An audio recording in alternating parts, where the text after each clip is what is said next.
Сәлем құрметті тыңдарман. Эфирде Павлодар облыстық арнайы кітапханасының «Кітаппен дос» подкаст жобасының көз қарас айдары. Бүгінгі шығарылымыз Қазақстанның белгілі мәдениет және әдебиет қайраткері Мәшһүр Жүсіп Көпеевтің өмірі мен шығармашылығына арналады. Аты аңызға айналған ақын, ойшыл, тарихшы, этнограф, шығыстанушы және қазақ халқының ауызша шығармаларын жинаушы тұлғаның туғанына биыл 165 жыл. Шығармашылықты насихаттаушы Мәшһүр Жүсіптің өмірбаянының білгір маманы, Шафир мұражай үйінің меңгерушісінің орынбасары Әбенова Мағзия Қайырбекқызы Мәшһүр Жүсіптің шешімін таппай келе жатқан құбылысының сөз етпекпіз. Сәлеметсіз бе, Мағзия Қайырбекқызы? Пікіріңізге және оқырмандарымызбен құнды ақпаратпен бөлісуге келіскеніңізге рахмет. Мәшһүр Жүсіп атамыз жайлы әңгіме қозғамақпыз. Ол кісінің қай жерде, қашан және де бала кездегі қандай болғандығы туралы әңгімелеп берсеңіз. Мәшһүр Жүсіп Көпеев 1858 жылы Баянауыл ауданында дүниеге келген екен. Өзінің естеліктерінде жазады, Ашамай тас деген жар бар екен, Қызылтаудың етегінде Ереже пайында жұма күні дүниеге келеді. Ағадан шақырып қойған есімі Адам Жүсіп болады екен. Ал бала 5 жасқа келген кезде әкесі Көпей атамыз баланы медресеге оқуға беріп, Баянауылға оқуға беріп, сонда 5 жастағы бала өзінен үлкен 15-16 жастағы балалармен бірге бір сыныпта оқиды, бірақ ол кісі білімі кішкентай кезінен сол білімге деген құштарлығы өте сондай зор болады.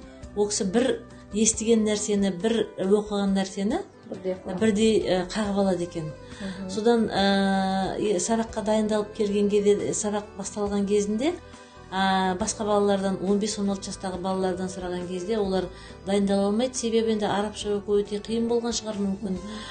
Ал енді ол балаларға міне өздерінен кішкентай 5 жастағы Адам Жүсіпті көрмейсіңдер ме деп мұғалім ұрысқан кезінде, молда ұрысқан кезінде, қайрадан медресеге кетіп жатқан кезде біреу нұқып-шұқып ертең сабақта дұрыстап, ертең сабақта үндемей отырмасаң, сен үшін біз таяқ жейміз, мұғалімнен сөз естиміз деп нұқып шұқиды екен. Содан жаңағы молда көріп отырып, баланы қысымға алғаннан кейін, бірақ та бала соған берілмеген екен.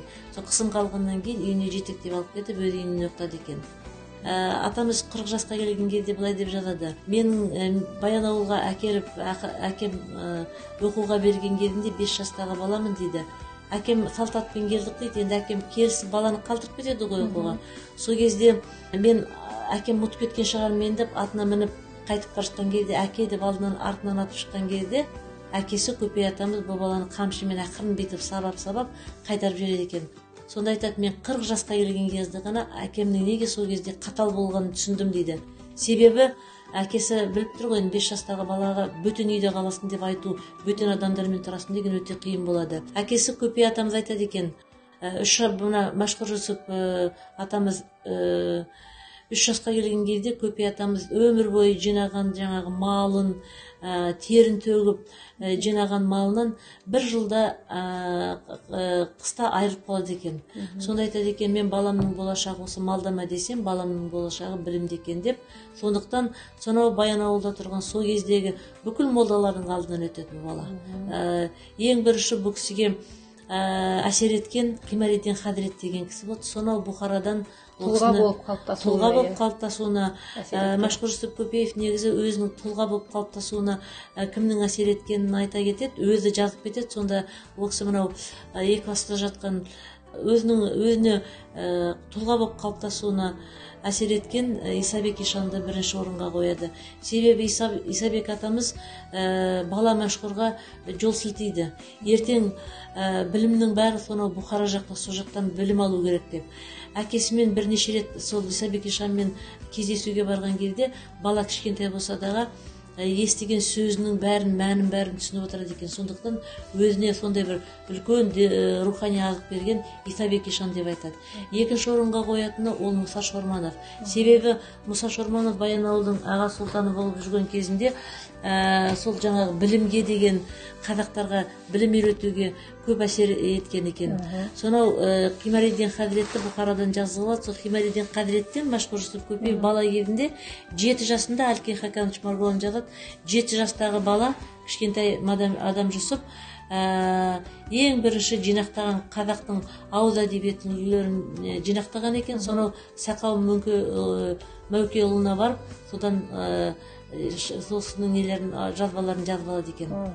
Енді және айтып кеттіңіз ғой, Мәшһүр Жүсіп музейі туралы әңгіме қозғасақ, ол кісінің қандай жәдігерлері? Машһүр Жүсіп Көпеевтің мемориалдық музейі ол Баянауыл ауданында Екібастұздан 80 шақырым жерде Ескелді деген жер бар. Сол жерде жатқан атамыздың мазары, және 2019 жылы жаңадан жаңғыртылып, жаңа ғимаратқа көшті. Негізі музейі 1977 жылы Баянауылдың мықты азаматтары, оның арасында Мәшһүр атамыздың өзінің туған немересі Төлебай Ақсақалов, Төлебай Мұхаммед Шарафиденұлы өзінің ең тұңғыш немересі, және Амангелді Омаров деген ұстаз болған.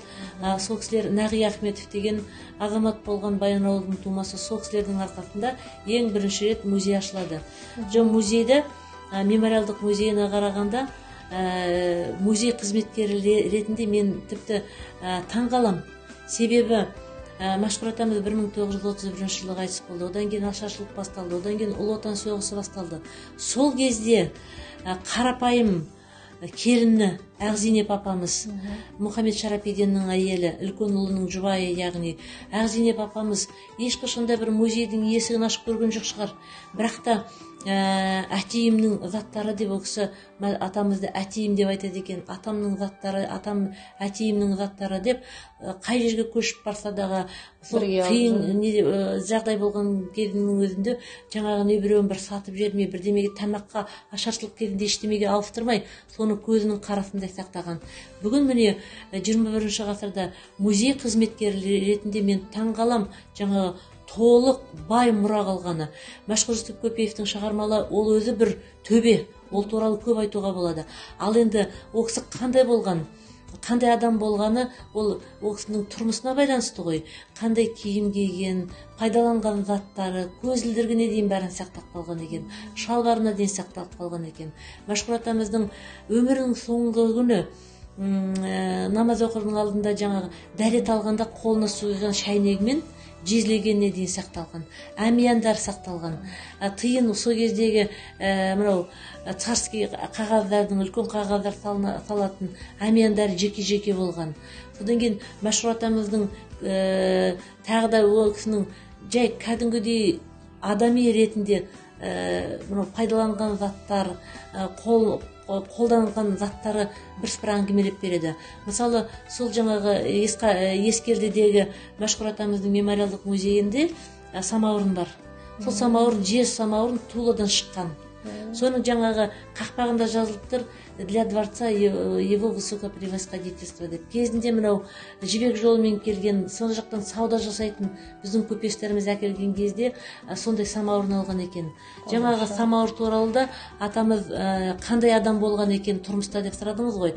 Оған мынандай бір жауап берер едім. Кезінде мынау Қарқаралы жақтан бір азамат 2 жылқысын жоғалтып келе жатады екен. Баянауыл жаққа қарай Баянауылдың жеріне кірген кезінде қараса бір үлкен дөңнің дәл түбінде дейді, дөңнің жиегінде тамақ шай ішіп қара терге түсіп, алдында мейіз өрік дейді. Атамыз негізі мейіз өрікпен тамақ ішкенді жақсы көреді, шай ішкенді жақсы көреді екен.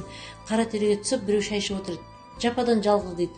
Сонда жаңа кісі келіп, аттан түсіп, амандасқан кезде атамыз мына үстелдің басында жайғасып отыр дейді екен. Ана кісі таң қалады, жаңағы немен ауамен өзі алдына шайдай келеді, тамақ түрлі тағам келеді. Сонда енді бүйтіп бас алған кезінде жаңағы дастархан жоқ болып кетеді. Сонда Мәшһүр атамыз айтады екен: бісмілләңді ұмытып кеттің ғой, мынаны көріп отырып, бісмілләсіз сен шай ішіп отырсың деп айтады екен. Маған дейді, даланың пірлері бәрі маған бағынат дейді, менің дұғама дейді. Мына жерде, мына дөңнің үстінде дейді, Жалғыз Батыр деген азамат жатыр. 150 жыл болды ол кісінің жерленгеніне. Соған осы жердегі пірлердің бәрін жинап дейді, мен ас бергізіп отыр едім, сен бәрін үркітіп жүрдің ғой деп күледі екен. Сонда жаңағы жігітке айтыпты: өзің сондай текті ата бабалардан қалған ұрпақ екенсің депті. Бұлай қарай бет алсаң депті, іздегенің алдыңнан шығады депті.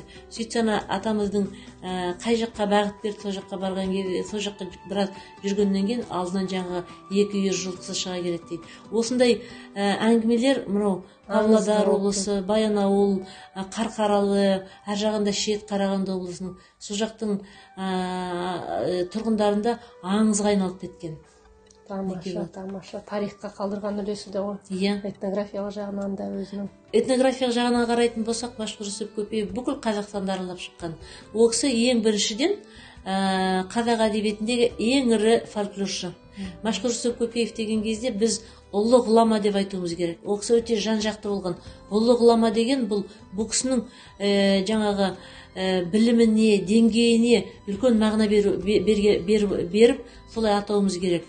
Бұл кісі қазақ әдебиетіндегі ең бірінші, ең ірі фольклор танушы, фольклор жинақтаушы. Ол кісінің 4 томдығы «Мес» деген кітабы қазір Ғылым академиясының сирек қолжазбалар кітапханасында сақтаулы. Бұл кісі бүкіл Қазақстанның жүрмеген жері қалмаған екен.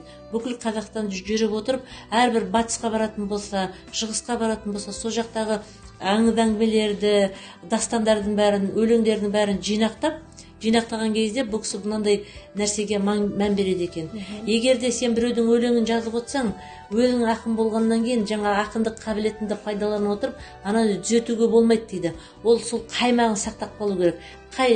Қандай жағдайда бүгінгі күні бізге жетті, сол жағдайда сақтап қалуымыз керек деп, ол кісі соған мән берген екен. Ал енді бұлай қарап отырсақ, 20 ғасырда фольклор ғалым фольклористика дамыған кезде, мынау қазіргі ғылыми экспедицияларға барған кезде фольклор жинақтаушылардың алдына қоятын ең бірінші мақсаты өзгертпей жазу керек. Қалай естіп отырсың, информатор қандай жағдайда сізге айтып отыр, қорытып отыр, соған ештеме қоспай таза күйінде нету керек. Сонда жаңа фольклорлық материалдың маңызы, сосын құндылығы да сонда болады екен. Башқұрт атамыз өзі жанынан өлең шығаратын білесі деп 15 жасынан бастап өлең жазды. Бірақ жаңағы жинақтаған өлеңдер болатын болса, оған өз жанынан жаңағы түзету қоспаған. Таза, сол қаймағы бұзылмаған деген осыдан шыққан деп ойлаймын. 4 томдығы «Мес» деп жазады. «Мес» деп жаңа қазақ әдебиетінің үлгілерін жазған кезінде «Мес» деп атауының да өзінің бір құпиясы бар. «Мес» деген ол қазақ халқында, біз көшпенді халықпыз, ешкінің терісінен жасайтын ыдыс аяқ екен. Сонда жаңағы «Месті» жасаған кезде ешкінің терісінен жасайды. Қазақ халқы мысалы көшпелі халық болғаннан кейін жаңағы мынау сүт өнімдерін ұзаққа сақтау біраз тәсілі болған. Ол кезде мынандай тоңазытқыштар жоқ, сармайды кептіріп қарынға салған. Ал енді сүтті, айранды ашып кетпесін деп жаңа ешкінің терісінен жасаған кезде жаңа химикалық процестер бар ғой деймін. Себебі ешкінің терісінен жасаған жаңағы сүт өнімге ыңғайлы, пайдалы. Өйткені сүт онда көпке дейін ашмайды екен. Сонда атамыз айтады, мен «Мес» деп айтып отқан себебім дейді. Біз дейді мынау ауыз әдебиетінің үлгілерін жинақтаған кезде, «Мес» толған кезде киіз үйдің ішінде ешкі тұрған сияқты. Сонда айтады, осыны толтырған кезде дейді, біз дейді қазақтың тарихын жинақтаймыз дейді. Себебі ол кісі бірден түсіне білген тарих деген, қазақтың тарихы біздің дастандарымызда жазылып кеткен. Бұхар жыраудың болсын, кімнің болсын шығармасын алсаңыздар, ол кісі өз жанынан ақындығын пайдаланып отырып, ол кісілер жазған кезінде жаңағы біздің мынау дастандармен қазақтың таза тарихын оқып шығуға болады. Өзгертпей жазған.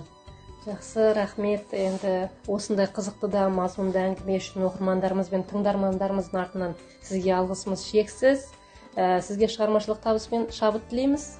Енді назарларыңызға рахмет. Эфирде қайта кездескенше, жақсы күнде жолыққанша сау саламат болыңыздар.